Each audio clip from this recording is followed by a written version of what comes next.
ശബരിമല യുവതീ പ്രവേശനത്തിൽ തെരഞ്ഞെടുപ്പിന് മുമ്പ് സർക്കാർ നിലപാട് പറയണം. റിവ്യൂ ഹർജികളിൽ വാദത്തിന് സമയക്രമം നിശ്ചയിച്ച സുപ്രീം കോടതി.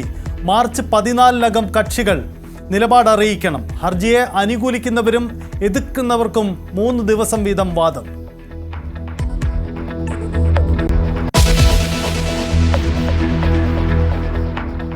തെരഞ്ഞെടുപ്പിനിടെ യുവതീ പ്രവേശനത്തിൽ നിലപാട് പറയേണ്ടി വരുന്നത് സർക്കാരിന് വെല്ലുവിളി. കരുതലോടെ നീങ്ങാൻ സർക്കാരിൻ്റെയും പാർട്ടിയുടെയും വ്യത്യസ്ത നിലപാടായിരിക്കുമെന്ന് MV ഗോവിന്ദൻ. ദേവസ്വം ബോർഡും സർക്കാരും നിലപാട് തിരുത്തണമെന്ന് NSSും SNDP.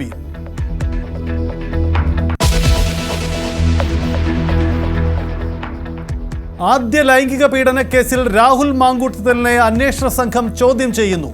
രഹസ്യമായി ഹാജരാവാനെത്തിയ രാഹുൽ ന്യൂസ് 18 ക്യാമറയ്ക്ക് മുന്നിൽ 3 ദിവസം പ്രത്യേക ചോദ്യാവലി തയ്യാറാക്കി ചോദ്യം ചെയ്യൽ.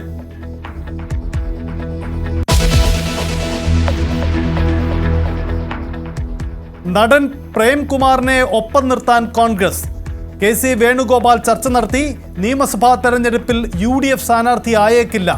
CPMന്റെ അനുനയ നീക്കത്തിന് വഴങ്ങാതെ പ്രേംകുമാർ. VS അച്യുതാനന്ദന്റെ മുൻ PA A സുരേഷിനി UDFനൊപ്പം. നാളെ പുതുയുഗ യാത്രയ്ക്കുടെ ഭാഗമാകും. മലമ്പുഴയിൽ മത്സരിക്കുന്നതിലും ധാരണ.